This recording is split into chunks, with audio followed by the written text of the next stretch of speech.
Գևորգյան հոգևոր ճեմարանի հանդիսությունների դահլիճում կայացավ Մայրաթորի կրթական հաստատությունների, Գևորգյան ճեմարանի եւ Վազգենյան հոգևոր դպրանոցի տարեվերջյան ամփոփիչ մանկավարժական ժողովը, որը նախագահեց ամենայն հայոց կաթողիկոսը։ Ունենք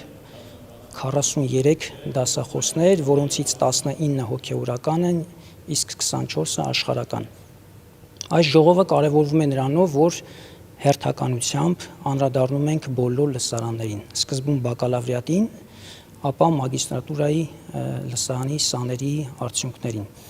Լսարան առ լսարան քննարկելով շարժվում ենք առաջ եւ լսում ենք մեր դասախոսների թե հոգևորական թե աշխարհական դիտարկումները, ինչու՞ չէ նաեւ առաջարկները, որպեսզի դրանք բոլորը հաշվի առնելով հաջորդ ուսումնական տարին ավելի արդյունավետ կազմակերպենք կրթական գործընթացը։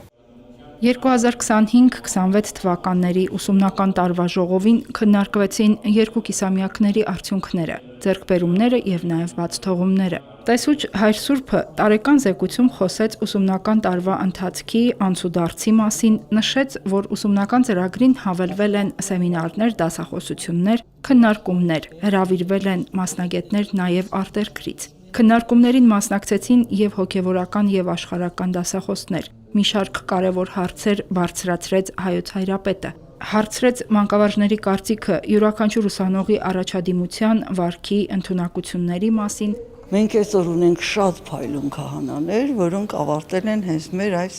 հաստատությունը, եւ մենք հպարտանում ենք այդ քահանաներով։ Ոչ միայն քահանաներով, այլև վարդապետներով, դրանք ամբողջը մեր համակարգի արդյունք են եւ համատեղ աշխատանքի, եւ այս ամբողջի ղեկավարությունը պետք է ասել, որ դրված է մեր վեհապարի վրա։ Ինքը անում է ամեն ինչ, նկատում եք, որ լինի այնպիսի հարուստ ծերունդ, որ կարողանա դիմակայել եւ այսօր կանգնել իր ժողովրդի կողքին, խոսել նրա անունից, շատ կարևոր բան է։ Ես որպես լեզվի մասնագետ միայն պատասխանատու չեմ լեզվի համար։ Մարդկային որակների համար պետք է նաեւ պատասխանատու լինել, որովհետեւ եթե մարդը իսկապես ունի բարձր արժեքներ, նա ուրեմն սիրում է եւ իր լեզուն է սիրում, եւ իր հայրենիքն է սիրում, եւ իր կրոնն է սիրում, այսինքն սրանք բոլորը միասին շահկապված են։ Եվ այստեղ պատասխանատվությունը շատ մեծ է։ Դու պետք է նրանց նայես ոչ միայն ստուգես լեզվի իմացությունը, այլ նաեւ այնպես անես, որ իրենք դառնան բարձր արժեքներով մարդ։